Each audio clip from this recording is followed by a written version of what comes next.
नमस्कार मित्रांनो, स्वागत आहे तुमचं पुन्हा एका नवीन अशा रोमॅन्टिक लव्ह स्टोरीमध्ये. तर मग चला सुरुवात करूयात आजच्या या भागाला. यास्मिन नानूच्या रूममध्ये आली. ते व्हीलचेअरवर बसून एकटक शून्यात पाहत होते. साहेब, यास्मिन त्यांच्या समोर बसून त्यांना भरल्या डोळ्यांनी पाहत होती. तुम्ही इतकी वर्ष झालात या खुर्चीत असे निर्जीवपणे बसून आहात आणि याचं कारण तुमची मुलगी आहे. बोलताना तिच्या डोळ्यात पाणी आलं आणि नानूचेही डोळे पाणावले. त्यांना बोलता येत नव्हतं, परंतु त्यांचे पाणावलेले डोळे त्यांची व्यथा आणि सपनाचं काळं सत्य सांगत होते. एक मुलगी आपल्या जन्मदात्या बापासोबत असं कसं करू शकते?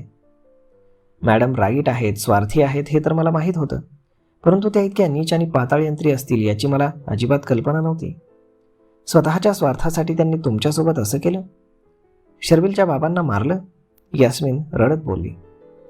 शर्विल त्याच्या बापाला पाहू शकला नाही याचं कारण त्याची स्वतःची आई आहे. या अल्ला, कुणी इतके निर्दयी कसं असू शकतं? नानूंच्याही डोळ्यातनं खळाखळ पाणी वाहत होतं. मॅडमचा हा क्रूर चेहरा शर्विलला कळायलाच हवा साहेब, नाहीतर त्या कधीही त्याला सुखी राहू देणार नाहीत. शर्विल त्याचं प्रेम मिळवण्यासाठी रात्रंदिवस मेहनत करतोय. लहानपणापासून तो प्रेमाला तरसत आलाय आणि तर ते प्रेम त्याला मिळतंय तर ते त्याच्यापासून दूर व्हायला नको. मी शर्विलला सगळं सांगेन, ती डोळे पुसत बोलली. नानूच्या डोळ्यांमध्ये पाणी होतं आणि चेहऱ्यावर समाधान. आता शर्विलला सगळं कळेल याचा आनंदही त्यांना झाला. दुसऱ्या दिवशी यास्मिन काम आवरून मार्केटला जायच्या निमित्तानं मॅन्शनच्या बाहेर पडली. तिनं मॉलमध्ये जाऊन शर्विलला फोन केला. हॅलो, शर्विल बोलला. अम्मी, हाऊ आर यू? आणि नानू कसे आहेत? आम्ही ठीक आहोत बेटा. मला तुला एक फार महत्त्वाची गोष्ट सांगायची आहे. तिचा आवाज गंभीर होता. काय झालं अम्मी? सगळं ठीक आहे ना? मी तुला फोनवर नाही सांगू शकत. तू मला भेटायला येऊ शकशील का? मी इथे गॅलेक्सी मॉलमध्ये. लवकर ये बेटा, मला तुझ्याशी फार महत्त्वाचं बोलायचं आहे. ओके अम्मी, आय एम कमिंग. त्यानं फोन ठेवला आणि तो लगेचच ऑफिसमधून बाहेर पडला. यास्मिन कॉफी शॉपमध्ये बसून त्याची वाट पाहत होती.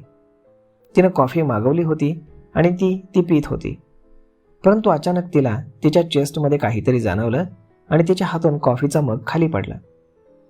ती छातीवरती हात ठेवून तळमळू लागली. आजूबाजूचे वेटर लोक तिच्या भोवती जमा झाले. मॅडम, काय झालं? एक वेटर तिला बोलला, परंतु यास्मिनला काही बोलता येत नव्हतं. ती काहीतरी सांगण्याचा प्रयत्न करत होती. यांना डॉक्टरकडे न्यायला हवं. गर्दीतून कोणीतरी बोललं, परंतु तोपर्यंत उशीर झाला होता. यास्मिनचा जीव गेला होता. सगळे घाबरले आणि तिथे एकच गोंधळ उडाला. कॉफी शॉपच्या मालकाने लगेचच पोलिसांना कॉल लावला. शर्विल तोपर्यंत मॉलमध्ये आला होता. तो यास्मिनला शोधत होता. त्यानं तिला कॉल केला, परंतु कोणीही तिचा फोन उचलत नव्हतं. आम्ही कुठे गेली आहे? तो काळजीनं पाहत इकडे तिकडे पाहत होता आणि त्याला कॉफी शॉपमध्ये काहीतरी गोंधळ दिसला. तो तिकडे गेला आणि गर्दीतून काय झालंय पाहण्याचा प्रयत्न करू लागला. अरे पोलीस आले, बाजूला व्हा, कोणीतरी बोललं आणि गर्दी बाजूला झाली. शर्विलनं पाहिलं तर यास्मिन चेअरवरती डोकं टेकून डोळे मिटून पडली होती. तिची अवस्था पाहून समजत होतं की तिच्यामध्ये चेतना नाही. अम्मी, तो घाबरून ओरडला आणि तिच्या जवळ गेला. डोंट, पोलिसांनी त्याला लगेच अडवलं. आय नो हर, ती माझी अम्मी आहे. शर्विल डोळ्यात पाणी आणून घाबरून बोलला. शी इज नो मोर. व्हॉट? आम्ही प्लीज मला पाहू द्या त्यांना, तो शॉक होत बोलला. पोलिसांना त्यांचं काम करू द्या, तुम्ही बाजूला व्हा, एक कॉन्स्टेबल त्याला बाजूला नेत बोलला. शर्विल हे सगळं पाहून फारच शॉक झाला. अचानक हे सगळं काय घडतंय त्याला कळतच नव्हतं. पोलिसांनी यास्मिनचा देह उचलला आणि ॲम्ब्युलन्समध्ये टाकून तो गव्हर्नमेंट हॉस्पिटलमध्ये पोस्टमॉर्टमसाठी नेला. शर्विल त्यांच्या मागे गेला. त्यानं परेशला फोन करून बोलावून घेतलं, तर तोही तातडीनं तिथे आला. त्याला पाहून शर्विलनं त्याला घट्ट मिठी मारली. हे कसं झालं? परेशनं विचारलं. माहीत नाही, माझ्याशी काहीतरी महत्त्वाचं बोलायचं असं म्हणत होती, म्हणून मी तिला भेटायला मॉलमध्ये गेलो होतो, पण त्याआधीच हे सगळं, असं म्हणून शर्विल रडू लागला आणि परेशही शॉक झाला. इकडे यास्मिनबद्दल शर्विलनं सपनाला सांगितलं आणि तीही ताबडतोब हॉस्पिटलमध्ये आली. शर्विल, ती घाबरून बोलली, मॉम.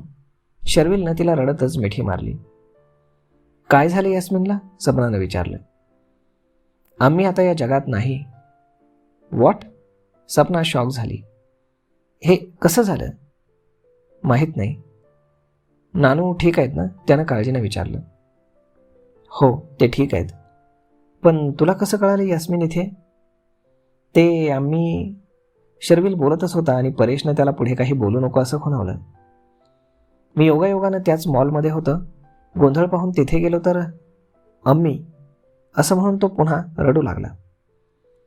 शांत हो. या गोष्टी आपल्या हातात नसतात, सपना त्याला धीर देत बोलली. 3-4 तास उलटून गेले आणि मग पोलिसांनी यास्मिनचा मृतदेह शर्विलला दिला.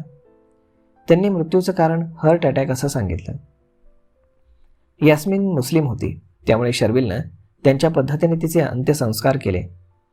यास्मिनच्या जाण्यानं तो खूप खचला होता. त्याची मानसिक स्थिती व्यवस्थित नव्हती, म्हणून विशाखानं त्याला काही दिवस घरीच थांबायला सांगितलं. यास्मिनला जाऊन आता 4-5 दिवस उलटून गेले होते. आम्हीला माझ्याशी काय बोलायचं होतं हाच विचार त्याच्या डोळ्यात घोळत होता. हे सगळं कोडं आता मॅन्शनमध्ये गेल्यावरच उलगडेल याची त्याला खात्री होती. त्याला नानूंचीही काळजी वाटत होती. त्यांना भेटण्यासाठी तो मॅन्शनमध्ये आला. सपना त्याला पाहून खुश झाली. शर्विल, तिनं त्याला मिठी मारली. नानू कसे आहेत? मला त्यांना भेटायचं आहे. ते त्यांच्या रूममध्ये आहेत. तो त्यांच्या रूममध्ये गेला तर ते बेडवर झोपून होते. यास्मिन गेल्यामुळे तेही फार दुःखी होते.